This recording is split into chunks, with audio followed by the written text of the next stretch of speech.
Good evening, everybody.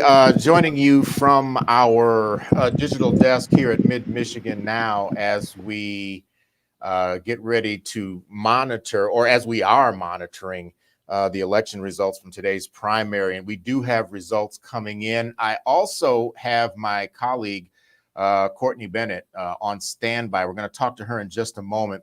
But let me give you a look at what we have so far. And as you can see right here, I'm pulling these from our website, midmichigannow.com.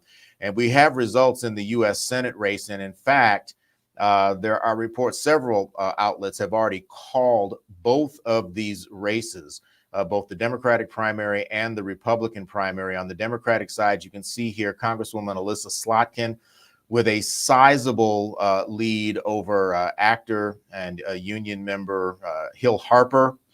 It's almost a 3-to-1 margin, a little more than a 3-to-1 margin in that race, 76 to 24%.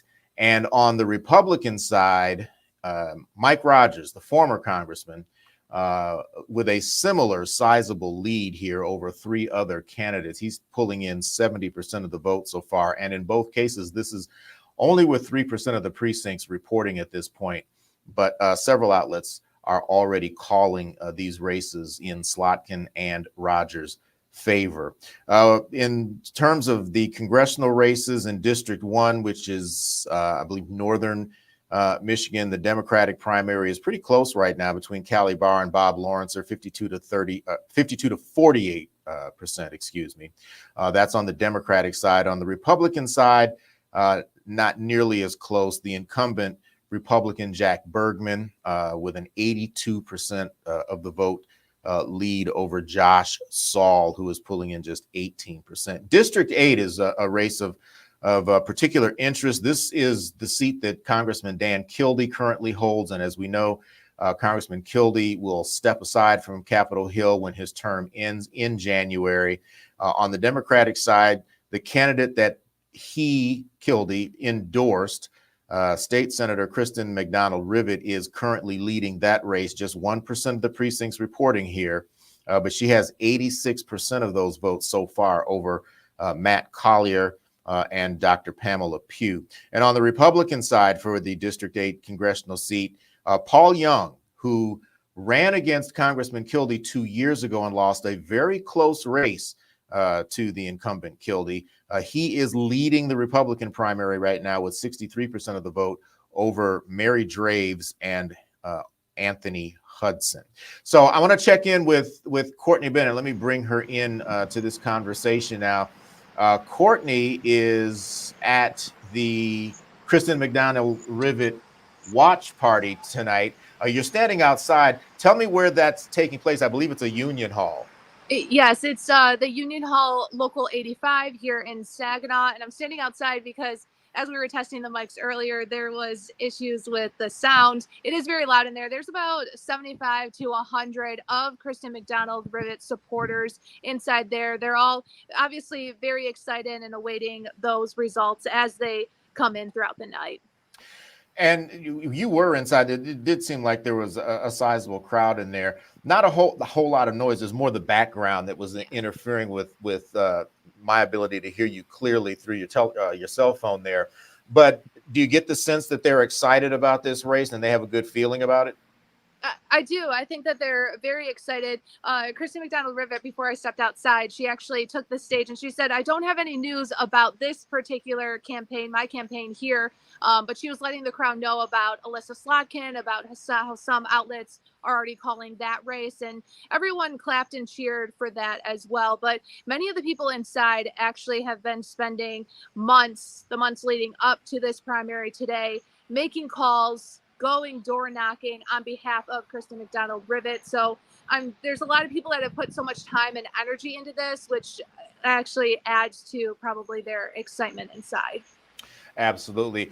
The other big news, of course, on the Democratic side is the fact that Vice President Harris picked her running mate, announced her running mate today. It's Minnesota Governor Tim Walz. Are any of the folks there reacting to that pick, and how do they feel?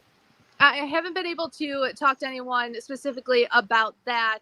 But that's something that I will be sure to ask them and get back to you on that and let everyone know what they think about that. Yeah, no worries. I'm sure that some of those folks maybe they'll get excited enough to Yeah. actually trip down to Detroit tomorrow because the vice president and Governor Walker there.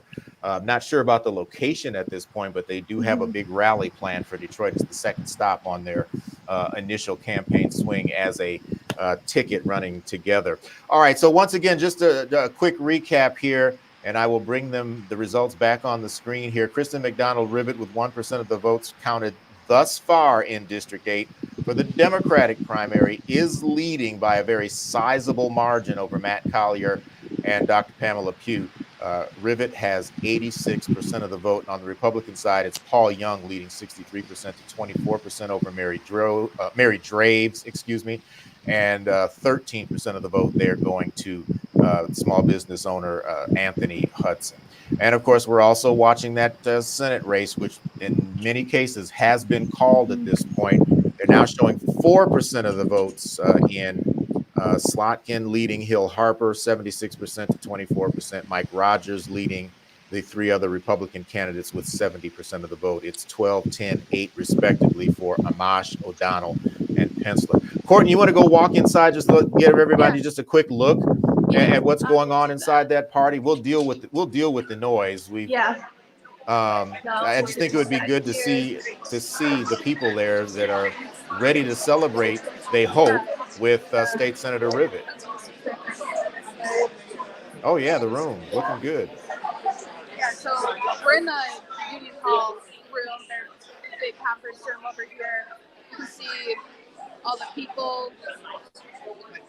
And like I said, many of her supporters, the people who have spent a lot of time making those phone calls, many of them were working the polls today. I was talking to Kristen McDonald-Rivet's husband, who told me that they were out at the polls.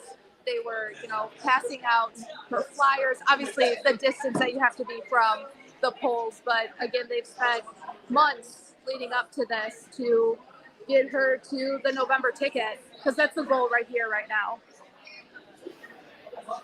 All right, and I guess you and I did some talking a couple of weeks ago when we both sort of figured out that Senator McRivet is the sister of Oakland County Prosecutor Karen McDonald. They got Yes, we did. Yeah, quite the political family there serving. They do, yes. Yep. The people and they're of both Michigan. they're both from this area, the Midland County area. So right. But yes. All right, Courtney. Appreciate you filing that report for us. Oh yeah, no problem. And we'll have a full and we'll let you get back to work. Of course, we're going to see at 10 and 11 on Fox 6. Yep, there that you will on Fox 66. All right, Courtney Bennett reporting for us there from the Kristen McDonald-Rivet watch party taking place in the Saginaw area. All right, that's it for this update. Again, we will be on television on Mid-Michigan Now at 10 on Fox 66, and of course at 11 on NBC 25 with all the latest numbers for you. We will also check in with reporters at several other watch parties. We have folks at Dr. Pugh's watch party. We have a team following the Mike Rogers and Alyssa Slotkin parties as well. So we'll have all of those reports for you along with the numbers from the various races all coming up tonight at 10 and 11. We hope you will join us then. We appreciate you joining us for this digital update. We'll see you again soon.